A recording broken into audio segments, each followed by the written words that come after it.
Stacy Bergquist, and I'm here at the behest of my friends, Ryan and Becky Acra at the Get It Factory.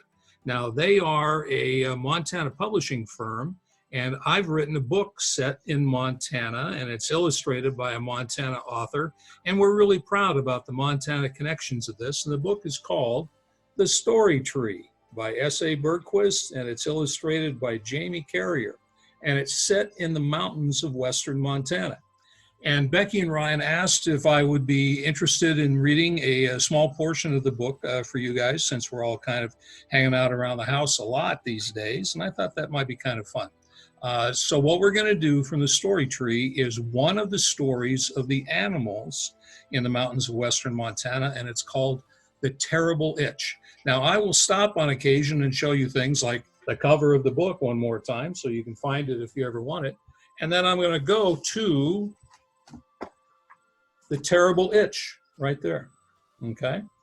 So here we go. A reading from The Terrible Itch. And I'll show you pictures too from time to time. Bartleby the bear had an itch. Now, it was not the normal itch you get when you can kind of scrunch your nose around to get it. It was not the kind of itch you get on your head when you can get to it with your hands or your paws, if you have those instead. It was not an itch you get on your belly when you have eaten too many hot dogs or too many wild berries, or an itch you get on your ear or on your toe or on your knee. It was the kind of itch you get right in the middle of your back. The kind of itch you get that itches and itches and itches right in the middle of your back. The kind of itch that you simply can't get to at all, whether you have hands or paws or even a tail. Bartleby had a terrible itch. Now, he tried to reach it with his claws, but he could not get it. He tried to pick up a stick to reach it, but he kept dropping the stick. He tried rolling around on the ground to get it, but that didn't work either. All he managed to do was cover himself in dirt. He ran down the trail to the river and jumped right into the gently moving water. Now, his new plan was to do two things at once. Scratch the itch on his back by rubbing it on Big Red Rock, which was sticking up out of the water, and also take a bath at the same time. While he did get the dirt out of his fur, he still couldn't get at that itch. As he was flailing around in the river, trying desperately to get at the itch, a beautiful rainbow trout jumped right out of the river and smacked him with her tail right on the end of his nose. "Knock it off, Bartleby," said the trout. "You're disturbing the children." Now, here's a lovely illustration by Jamie of Bartleby scratching his back on the Big Red Rock. And sure enough, Bartleby looked down into the river and saw that the small fry trout were all hooting and hollering as they jumped out of the water, doing belly flops and cannonballs, and some of them were even jumping onto Bartleby's knees and using his legs as water slides, laughing as they splashed their way back into the river. They were having a grand old time, and Bartleby smiled at that. But he knew that the young trout were supposed to be in school, learning the ways of the river. "I'm sorry, Miss Ophelia," he said to the trout that had swatted his nose, "but I just got this terrible itch." "Well, Bartleby," said Ophelia with her nose sticking up out of the water, "I'm sorry about your itch, but you're just going to have to go somewhere else. Why don't you try using a tree?" "Come on, children," she said, gathering up the young trout. "Back to lessons. Let's go practice swimming against the current." So off she swam with all of the little fish falling in behind her, all, that is, except for one little rascal named Theo, who, with a mighty leap, jumped out of the river to get eye to eye with Bartleby and give him a nice, wet raspberry, which is also known as a Bronx cheer, before splashing back into the water and swimming off after his friends. Now, it sounds something like this. Sorry about that on the screen there. Good idea, thought Bartleby, not about the Bronx cheer, of course, but about using the tree to get at his itch. He rose up out of the river and searched for the tallest tree that he could find. And now here's a picture of Bartleby and Theo doing the Bronx cheer.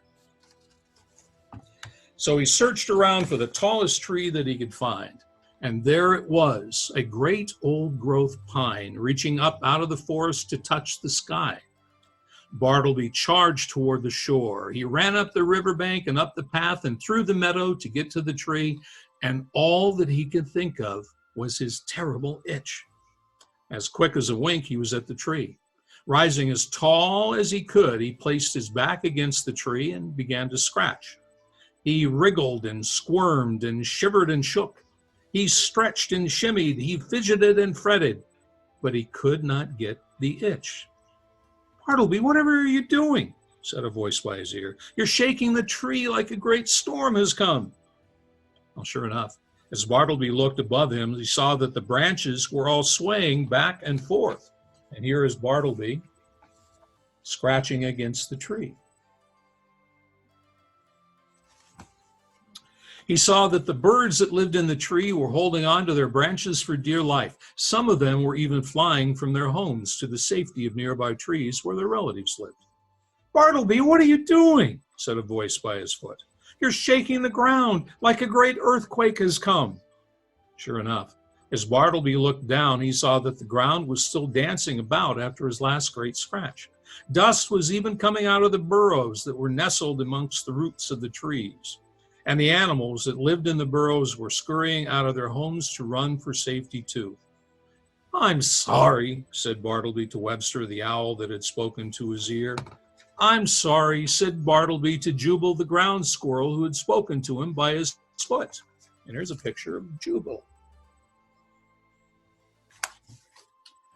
And I've got to turn the page again. There we go. "I'm sorry, everyone," called out Bartleby to all the forest animals and birds that surrounded him. "I've just got this terrible itch." And he began to rub his back against the tree again. And the tree shook, and the branches swayed, and the ground jumped. And of course, all of the animals and birds began to shout at Bartleby to stop. It was quite a hubbub. "Quiet, everyone," screeched Webster the owl. "Settle down," barked Jubal. "Knock it off, Bartleby," said a voice from the river. For a moment, Bartleby stopped his scratching, and all was still. "Let's all put our heads together," said Jubal, "and see if we can think of a way to help Bartleby with his terrible itch." And think they did. They tried having Bartleby lie on his stomach so that all the chipmunks could scurry across his back using their little claws to get at the places that itched. Now, that didn't work. Next, they sent all the rabbits across his back to thump away at the itchy spot, and that didn't work either. After that, they had all of the thrushes and sparrows and jays scratch at his back with twigs and sticks in their tiny little claws, and that didn't work either.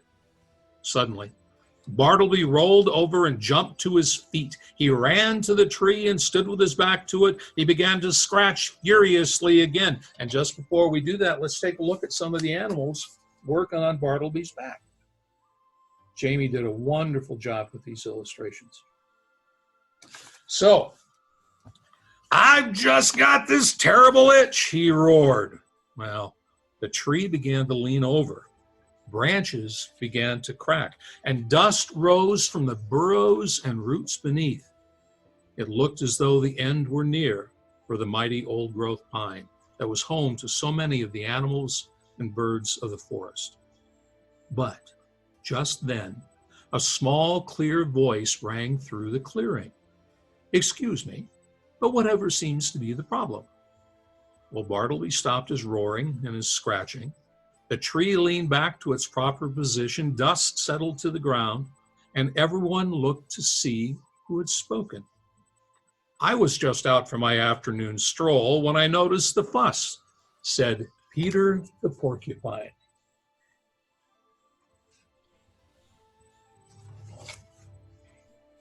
"Whatever is going on?"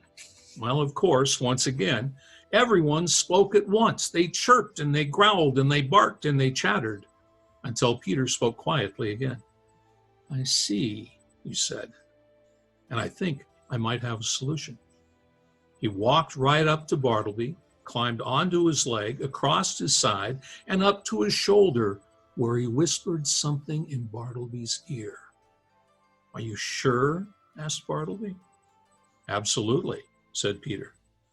Then gently, very, very gently, Bartleby took Peter by the tail and raised him over his head and then lowered him to the spot of the mighty itch on his back. It looked like this. I can't see. There we go.